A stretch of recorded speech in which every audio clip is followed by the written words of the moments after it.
रात गहरी थी, आसमान पूरी तरह काला हो चुका था, जैसे किसी ने सारे सितारे निगल लिए हों। दूर पहाड़ों के बीच खड़ा था अंधकार किला। वहीं पर कालवीर अपनी सेना तैयार कर रहा था। विवान, मीरा और बाकी योद्धा उसे देख रहे थे। यहीं आखिरी लड़ाई होगी, विवान ने धीरे से कहा। मीरा ने उसकी ओर देखा, लेकिन हमें पहले सच जानना होगा। गुरु राघव ने सभी को एक प्राचीन कक्ष में बुलाया। वहाँ एक दीवार पर पुरानी चित्रकारी थी, जिसमें दिखाया गया था एक राजा, नील चक्र सम्राट, एक योद्धा, उसका सबसे भरोसेमंद साथी और एक विश्वासघात। विवान ने ध्यान से देखा, ये दूसरा आदमी कौन है? गुरु राघव की आवाज भारी हो गई। वो था कालवीर। सब चौंक गए। क्या? गुरु राघव बोले। कालवीर पहले तुम्हारा साथी था, तुम्हारा सबसे करीबी दोस्त, लेकिन उसने शक्ति के लालच में तुम्हें धोखा दिया। विवान के अंदर कुछ टूट गया। मतलब उसने मुझे पहले भी मारा था। मीरा ने धीरे से उसका हाथ पकड़ा। इस बार ऐसा नहीं होगा। लेकिन तभी एक और सच सामने आया। गुरु राघव ने मीरा की ओर देखा। अब समय आ गया है, तुम भी सच बता दो। मीरा की आंखें झुक गईं। मैं कालवीर की बेटी हूँ। सन्नाटा छा गया।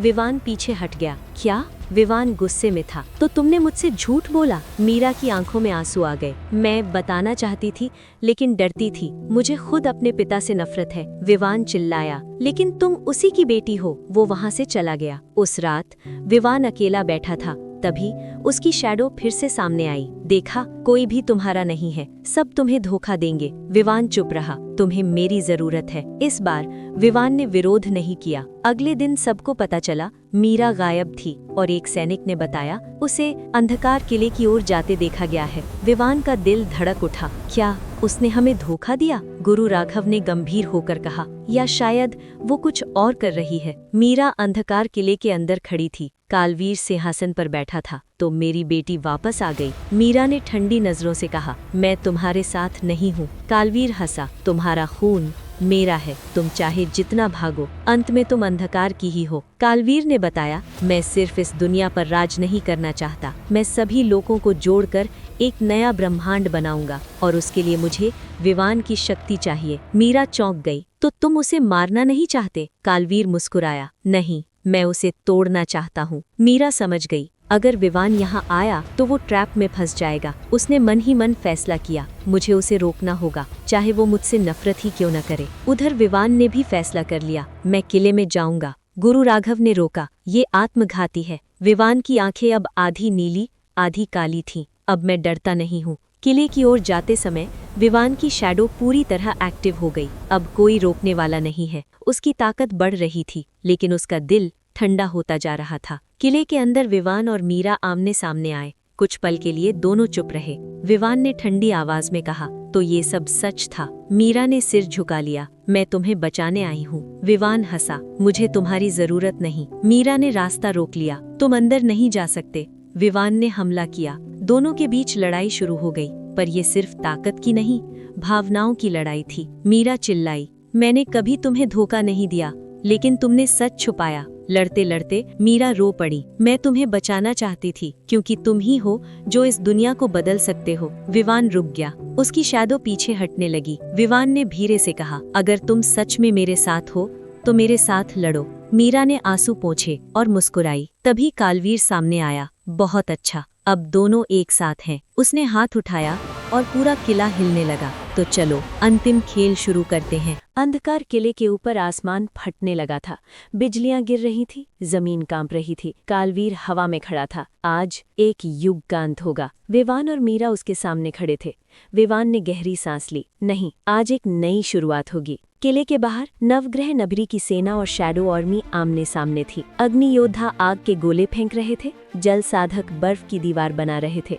वायु नियंत्रक तूफान उठा रहे थे। पूरा मैदान युद्ध से गूंज उठा। कालवीर ने हाथ उठाया और अचानक उसका शरीर बदलने लगा। उसकी आंखें पूरी तरह काली हो गई। पीछे विशाल शैडो विंग्स निकल आए।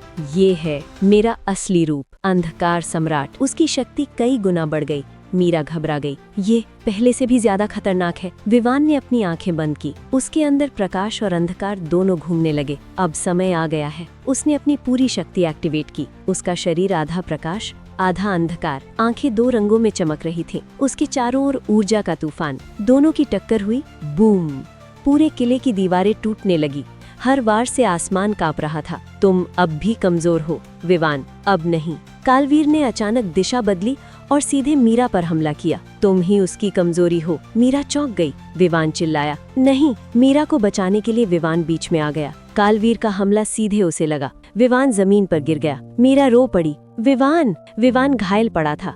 तभी उसकी शैडो फिर सामने आई। अब भी समय है, मुझे पूरी तरह स्वीकार कर लो, हम उसे हरा सकते हैं। विवान ने आंखें बंद की। अगर मैं ऐसा करूं तो मैं खुद को खो दूंगा। तभी उसे मीरा की आवाज सुनाई दी। तुम अकेले नहीं हो। विवान ने धीरे से आंखें खोली। सही कहा, मुझे अंधकार नहीं, संतुलन चाहिए। उसकी ऊर्जा स्थिर हो गई। अब वो शांत था, लेकिन पहले से ज्यादा शक्तिशाली। विवान खड़ा हुआ। उसका नया रूप पहले से भी अलग था। ऊर्जा पूरी तरह संतुलित, चेहरा शांत, आंखों में दृढ़ता। ये है मेरी असली शक्ति। विवान और कालवीर के बीच आखिरी लड़ाई शुरू हुई। अब हर वार प्रिसाइज था। ये कैसे संभव है विवान? क्योंकि मैंने अपने डर को नहीं, अपने दिल को चुना। विवान ने अपनी पूरी शक्ति इकट्ठा की। नील चक्र विनाश। एक विशाल ऊर्जा लहर निकली और कालवीर को घेर लिया। कालवीर चिल्लाया, ये खत्म नहीं हुआ। और फिर सब शांत हो गया। अंधकार किला टूट चुका था। आसमान फिर से साफ हो गया। सूरज की रोशनी फैल गई।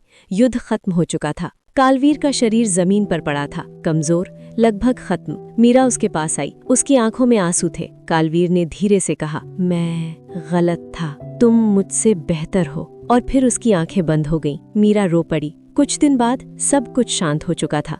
नवग्रह नगरी फिर से बन रही थी। विवान एक पहाड़ी पर खड़ा था। मीरा उसके पास आई। अब क्या करोगे? विवान मुस्कुराया। मुझे वापस जाना होगा। वही पोर्टल फिर से खुला। विवान ने आखिरी बार पीछे देखा। मैं फिर आऊंगा। मीरा ने हल्की मुस्कान के साथ कहा, हम इंतजार करेंगे। विवान वापस अपनी दुनिया में आ गया। सब कुछ पहले जैसा था, लेकिन वो बदल चुका था। अब वो सिर्फ एक साधारण लड़का नहीं था, वो एक रक्षक था, एक संतुलन का योद्धा।